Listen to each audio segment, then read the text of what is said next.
Era uma noite fria de dezembro em Barcelona. O restaurante La Perle Negra brilhava com suas luzes douradas, cheio de empresários e socialites celebrando mais um ano de conquistas. Entre eles, sentado à mesa mais reservada do estabelecimento, estava Eduardo Montero, um magnata português de 45 anos, conhecido por sua fortuna bilionária e por sua arrogância sem limites. Eduardo ajustou o relógio Patek Philippe em seu pulso e olhou com desdém para o movimento do restaurante. Ele havia acabado de fechar o maior negócio de sua carreira: a aquisição de uma rede de hotéis que o tornaria o homem mais poderoso do setor de turismo europeu. Mas o que ele não sabia era que aquela mesma noite mudaria sua vida para sempre. "Senhor, o champanhe Dom Perignon que pediu", disse uma voz suave ao lado da mesa. Eduardo ergueu os olhos e viu um jovem garçom de aproximadamente 25 anos, com um uniforme impecável, mas sapatos já gastos pelo tempo. O rapaz tinha algo diferente no olhar, uma inteligência que contrastava com sua posição. "Demorou?", murmurou Eduardo, sem sequer olhar para o rosto do jovem. "Limpe esta mesa direito. Está cheia de migalhas." O garçom, cujo nome era Miguel Santos, assentiu educadamente e começou a limpar a mesa com cuidado meticuloso. Mas algo chamou a atenção de Eduardo. Na bandeja, junto à garrafa de champanhe, havia alguns papéis dobrados. "O que é isso?", perguntou irritado, apontando para os documentos. Miguel hesitou por um momento. Desculpe, senhor. Senhor, são apenas alguns papéis pessoais. Eu estava estudando no intervalo." "Estudando?" Eduardo riu com sarcasmo. "Que perda de tempo. Você nasceu para servir. Aceite o seu destino." As palavras cortaram como lâminas. Miguel sentiu o rosto arder, mas manteve a compostura. Havia algo naqueles papéis que Eduardo não conseguia decifrar totalmente, mas pareciam relatórios financeiros. "Senhor Montero", disse Miguel em voz baixa, "poderia fazer uma observação?" A audácia do garçom em conhecer seu nome e ainda ousar fazer uma observação deixou Eduardo vermelho de raiva. "Como se atreve?" "É sobre a sua aquisição da rede de hotéis Mediterrâneo", continuou Miguel, ignorando a fúria crescente do empresário. "Os números não batem. Há algo que o senhor precisa saber." O silêncio que se seguiu foi ensurdecedor. Eduardo congelou. Como um simples garçom podia saber sobre seu negócio confidencial? Como ele conhecia detalhes que nem mesmo seus advogados mais próximos tinham acesso? "Cale a boca!", explodiu Eduardo, levantando-se bruscamente da cadeira. "Você não é ninguém. Apenas um garçom miserável. Como ousa falar dos meus negócios?" Todos no restaurante pararam para olhar. O silêncio tornou-se constrangedor. Miguel permaneceu calmo, mas seus olhos revelavam uma dor profunda.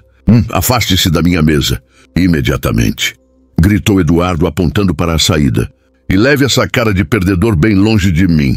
Pessoas como você nasceram para servir pessoas como eu." Miguel respirou fundo, guardou seus papéis e saiu em silêncio. Mas antes de deixar a mesa completamente, virou-se e disse apenas: "Senhor Montero, o senhor ainda vai se lembrar desta conversa hoje mesmo." Eduardo riu alto, certificando-se de que todos ouvissem. Ameaças de um garçom. Que patético, mas algo no tom de voz de Miguel o perturbou. Havia ali uma certeza, uma convicção que não combinava com um simples funcionário de restaurante. 2 horas depois, Eduardo estava em seu luxuoso apartamento com vista para o mar. Ele havia bebido mais champanhe e comemorava sozinho sua vitória sobre o impertinente garçom. Mas às 11h47 da noite, seu telefone tocou. Eduardo. A voz era de Roberto, seu advogado e melhor amigo. "Preciso falar com você. É urgente. Roberto, já é quase meia-noite. Não pode esperar?" "Não pode." Gritou Roberto do outro lado da linha. "Eduardo, você foi enganado. A aquisição da Mediterrâneo é uma armadilha. Descobrimos documentos forjados, dívidas ocultas de 500 milhões. Se você assinar amanhã de manhã, irá à falência. O mundo de Eduardo desabou naquele momento. Suas pernas fraquejaram. Como é possível? Eu analisei tudo. Eles são mestres em fraudes financeiras, Eduardo.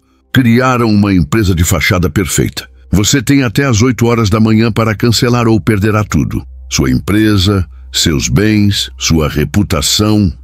Eduardo tremia. Como não havia percebido? Como seus especialistas, seus auditores, seus advogados não detectaram a fraude? Então uma memória lhe atingiu como um raio. Os números não batem. Há algo que o senhor precisa saber. As palavras de Miguel ecoaram em sua mente.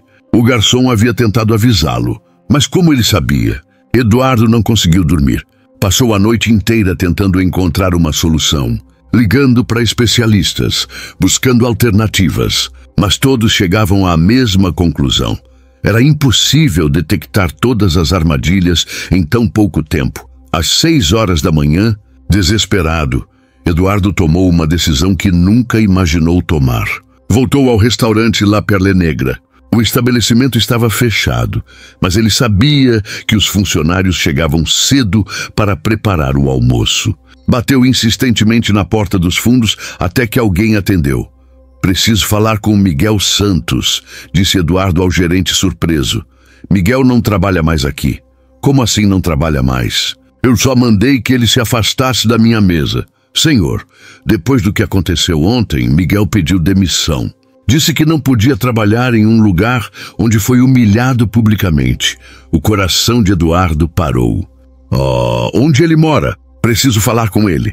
O gerente hesitou, mas ao ver o desespero no rosto do empresário, acabou dando o endereço. Eduardo correu pelas ruas de Barcelona.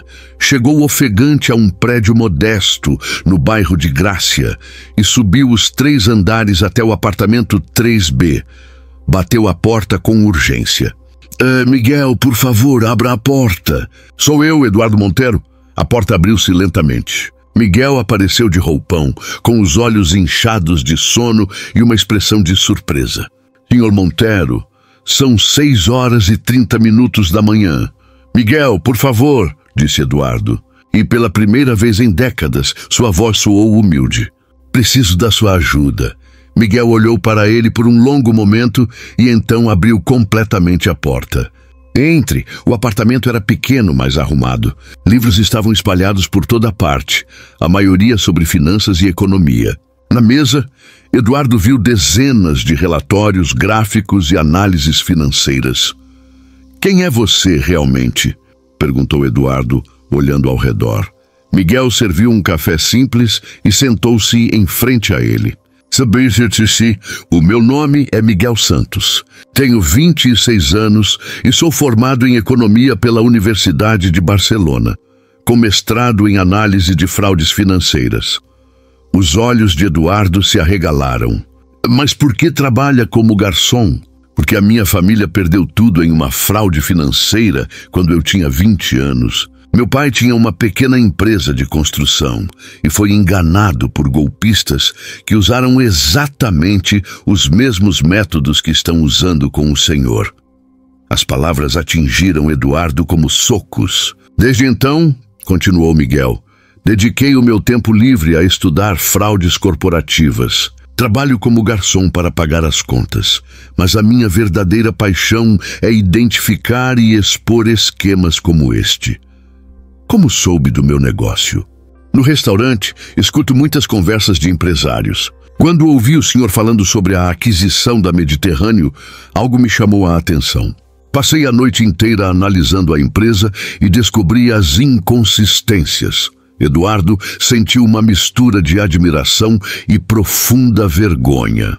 Miguel, eu o humilhei ontem. Disse coisas terríveis. Disse sim. E mesmo assim estou ajudando. Miguel ficou em silêncio por um momento antes de acrescentar. Senhor Montero, quando o meu pai perdeu tudo, ninguém o ajudou. Ele morreu de desgosto 2 anos depois. Não importa o que o senhor me disse. Eu não posso deixar outra família passar pelo que a minha passou. Lágrimas começaram a encher os olhos de Eduardo. Pela primeira vez na vida, ele entendeu o verdadeiro significado da palavra humildade. O que preciso fazer? Perguntou com voz trêmula. Miguel mostrou os papéis sobre a mesa. Identifiquei 7 pontos de fraude no contrato. Se cancelarmos a assinatura agora e apresentarmos estas provas às autoridades, o senhor não apenas escapará da armadilha, mas também poderá processar os golpistas. Durante as próximas 2 horas, Miguel explicou cada detalhe da fraude com precisão cirúrgica. Eduardo ficou impressionado com o conhecimento e a dedicação do jovem. Às 8h15, Eduardo ligou para seus advogados e cancelou oficialmente a aquisição, apresentando as provas descobertas por Miguel. Às 10h, as autoridades já estavam prendendo os responsáveis pela fraude. Eduardo havia sido salvo. Sua fortuna, sua empresa, sua reputação. Tudo graças ao jovem que ele havia humilhado horas antes. Miguel, disse Eduardo quando tudo se resolveu. Como posso agradecê-lo? Não precisa me agradecer, senhor. Preciso sim. E não me chame de senhor. Chame-me de Eduardo. Eles ficaram em silêncio por um momento. Miguel, tenho uma proposta para você. O que é? Quero que seja meu sócio. Miguel quase deixou a xícara cair. Como assim? Vou criar uma divisão especializada em análise de fraudes financeiras na minha empresa. Você será o diretor. Um salário inicial de 200 mil euros por ano, além de participação nos lucros. Eduardo, eu não sei o que dizer. Diga que sim. Vamos transformar a sua dor em propósito. Vamos ajudar outras empresas a não caírem em golpes como este. Miguel olhou pela janela do apartamento, pensando no pai, na família que havia perdido tudo, nos anos difíceis que suportou. Sim, disse finalmente. Eu aceito. 6 meses depois, a divisão de Miguel já havia exposto dezenas de fraudes, salvo centenas de empresas e recuperado milhões de euros para vítimas de esquemas financeiros. Eduardo e Miguel tornaram-se não apenas sócios, mas verdadeiros amigos. Eduardo aprendeu que o verdadeiro valor de uma pessoa não está na posição que ocupa, mas no caráter que possui. Numa tarde de verão, estavam no escritório revisando um novo caso quando Eduardo parou e olhou para Miguel. Sabe, Miguel, você me salvou de muito mais do que uma fraude financeira. O que quer dizer? Você me salvou de mim mesmo, de ser uma pessoa vazia para sempre. Miguel sorriu. Todos nós merecemos uma segunda chance, Eduardo. Nem todos a aproveitam, respondeu Eduardo. Obrigado por me dar a minha. Hoje, 5 anos depois daquela noite no restaurante, Eduardo Montero é um homem diferente. Sua empresa não apenas prosperou, mas também se tornou referência no combate à fraude financeira. Miguel Santos é internacionalmente reconhecido como um dos maiores especialistas em desmascarar golpes corporativos. Mas mais importante que o sucesso profissional foi a transformação pessoal de Eduardo. Ele aprendeu que o verdadeiro poder não está em humilhar os outros, mas em elevá-los. E Miguel conseguiu transformar a tragédia de sua família em uma missão de vida. Proteger outros da dor que conhecia tão bem.